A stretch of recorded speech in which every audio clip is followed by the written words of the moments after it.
Are you hungry? Give me something good. Hi, and welcome to another episode of Görgött.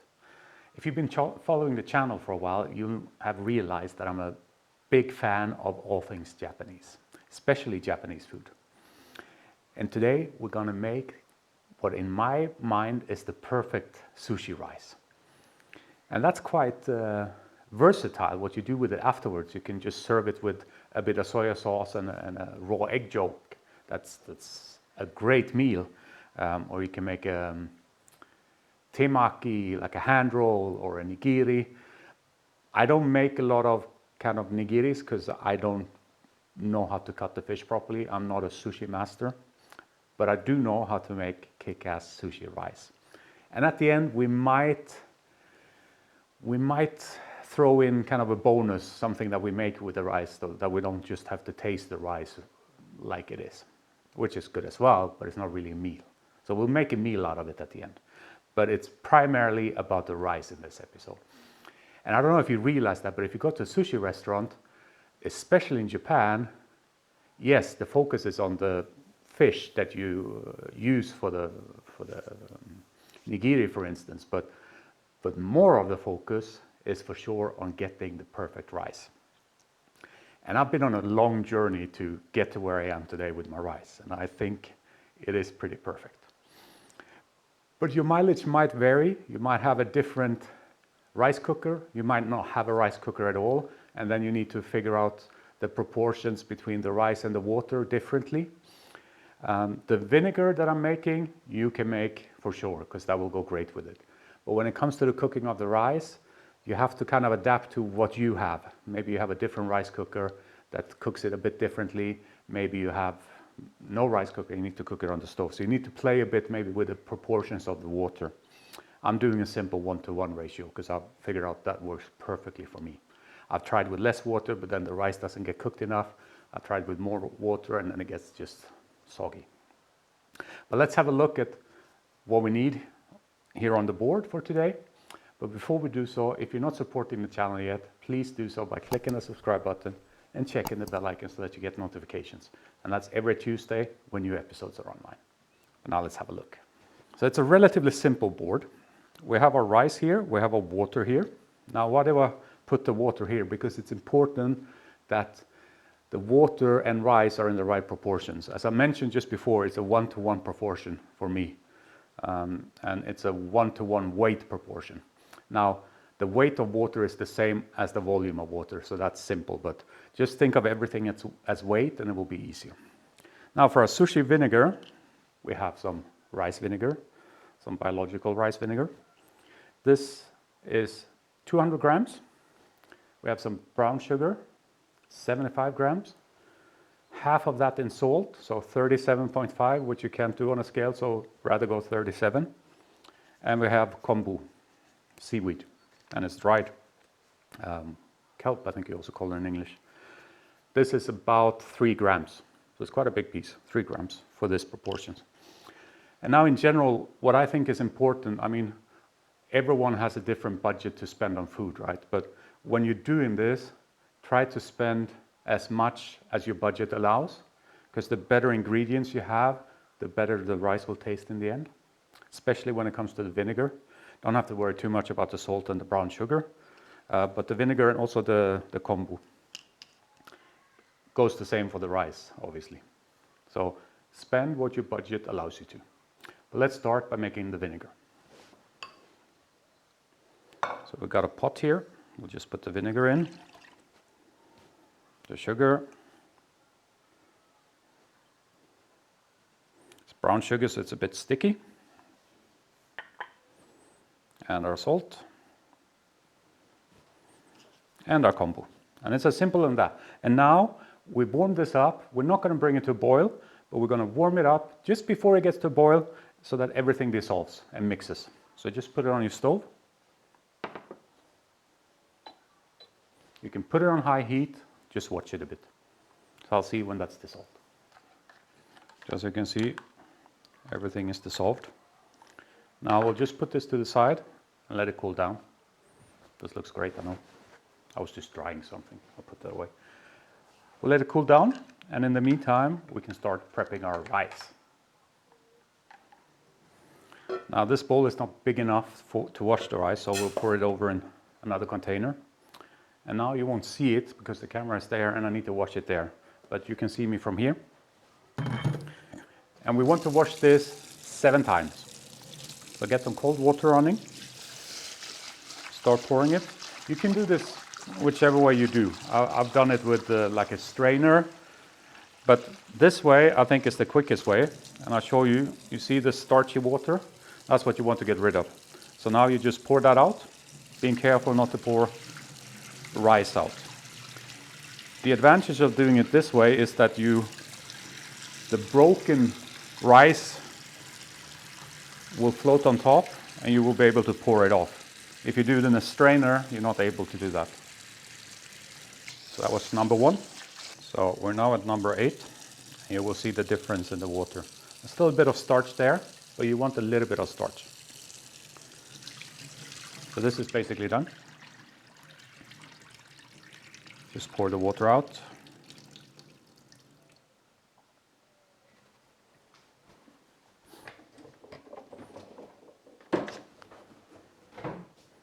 I forgot to get the strainer, because now you can use the strainer. Make sure that you get all the rice that you had.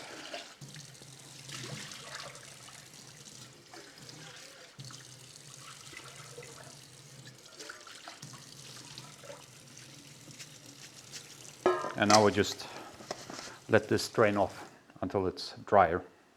But we'll wait for that to dry a bit, a couple of minutes. Now some people like to soak the rice before. I don't. I've tried it. For me, I can't really taste the difference of that step, so I'll leave that out. So after this is dry, we're going to go straight into the rice cooker and cook it there. So this is dried off enough. It doesn't have to be dry. You just want to get rid of the excess water, because otherwise obviously your weights are wrong.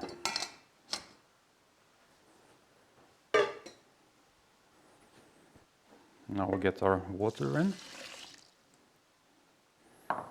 We can just turn it a bit to make sure that no rice corns are stuck on the side. And this for me does itself. I think most rice cookers do. This is a very simple, cheap one, but it does the job perfectly. You just have to switch this and it will pling when it's done. In the meantime, we'll prep some other things. We'll prep here in a bowl some rice vinegar, and the proportion is from the dry weight of the rice, you need to take, in my case, 20% of it. So the dry weight was 250, 20% of that is 50. So we need 50 grams of this. 51 does the trick as well. And the rest of the vinegar, put that in the fridge. It keeps for a couple of weeks, so you don't have to use it up all at once. Now, in terms of the proportion vinegar to rice, it varies. It depends on your personal taste. I saw kind of a sushi master saying that it needs to be, I think, over 35%, but that to me was just too vinegary and I didn't enjoy that.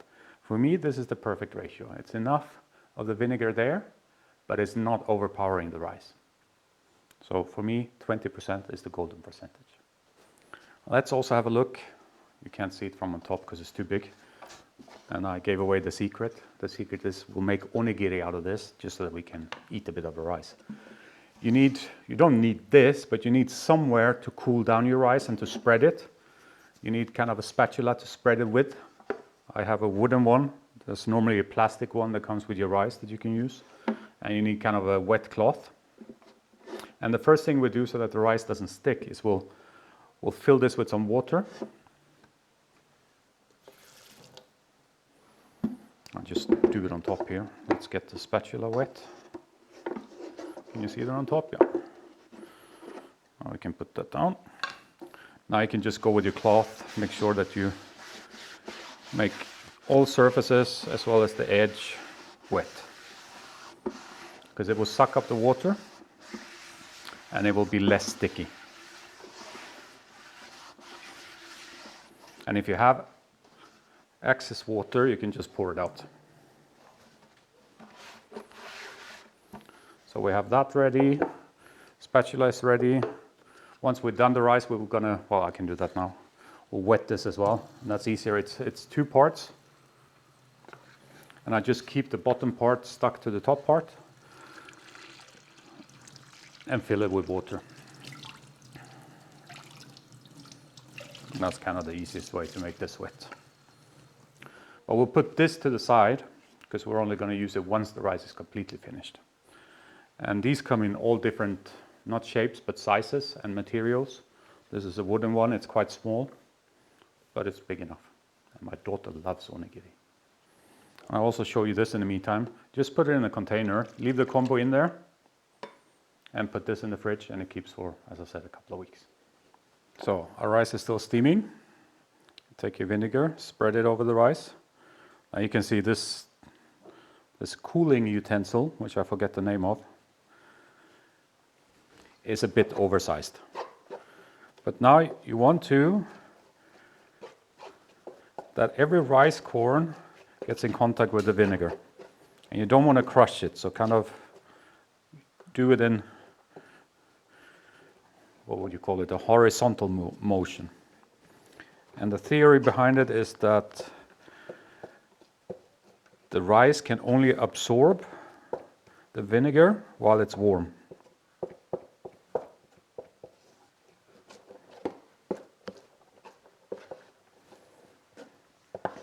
Now we collect it a bit together.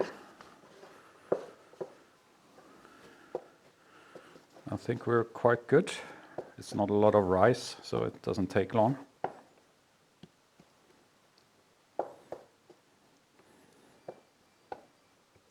And I didn't put all the rice in here, so I decreased the vinegar amount because I'm going to use the rice for some other stuff as well.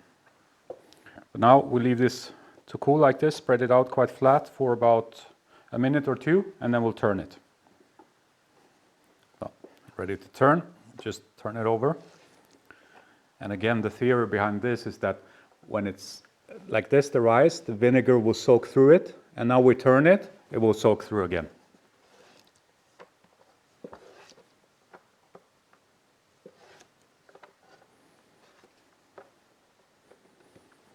Leave that for another minute or so. And there we go. Now you can just scrape it together a bit in a pile. And you can take a wet cloth and just cover it so that it doesn't dry out. And that's the perfect sushi rice. Now, I'll get to the bonus content when we make the onigiri. But first, if you stuck with me this far, there must have been something you enjoyed about this episode.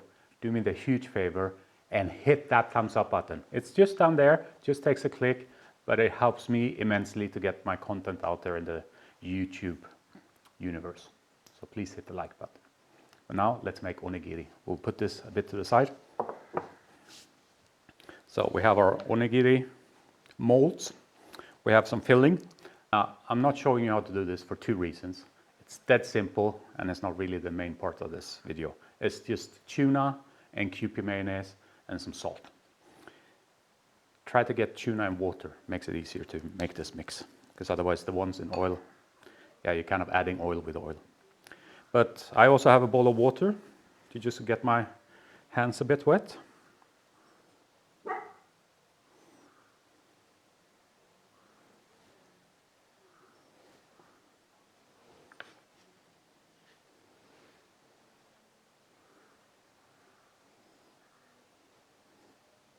Now this form, as you saw, is quite small and my hands are quite big, so I'm taking a spoon instead. And I'm sorry about my dog barking in the background. She's old, deaf and blind, so it doesn't make her life easier. And now we'll try to make, without going all the way through, we'll try to make a bit of a hole.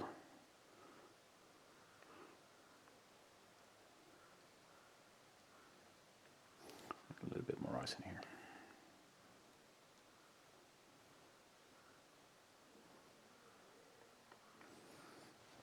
Put some more in here as well. I'm not, as you can see, I'm not an expert at this, but my daughter loves them, and I make them once in a while for her. Now for our filling.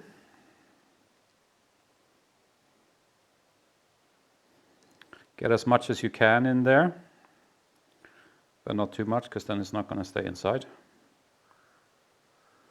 And try to get it in the middle as well. So you want the rice to kind of keep it inside. So I think we're good. Let's get this molded a bit more.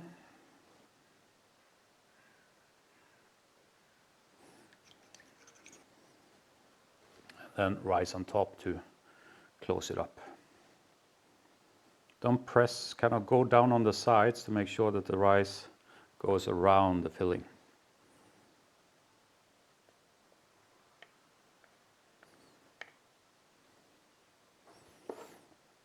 Same with the other one. I wish these were a bit bigger, because then I could work more with my fingers. It's a bit easier when you have a feeling for the touch. So, you can put these two away. And now, what I like to do is put cling film, because it sticks less to that. We'll take off the bottom plate. And just follow it out like that. So, I'll eat one of these with you. We have a nori leaf, and we just lift this up, put it in the leaf standing up, and the other one we can just wrap. And my daughter will guess this one when she gets home from wherever she is today. I don't know. Keep that in the fridge. And now you can just wrap this around. You can also go in, if you want, with the kind of the leaves to make it more into a triangle. Not necessary, but it makes it kind of easier to eat. So there you have homemade onigiri, which wasn't really the point of this video. The point was perfect sushi rice. But you need the perfect sushi rice to eat this. Now let's dig in. I like everything you can eat with your hands.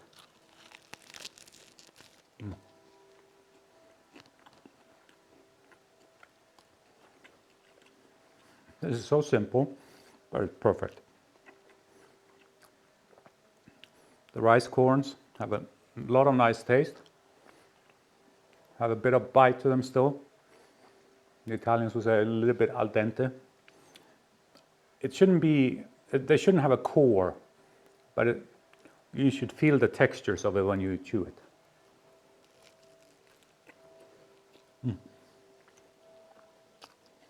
And you should be able to feel each rice corn individually when you chew.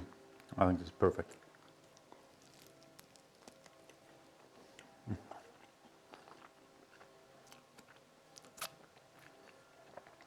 I know it's a little bit messy, but it's very good. It's the perfect snack. Now, this was just one of the examples that you can do with your perfect sushi rice.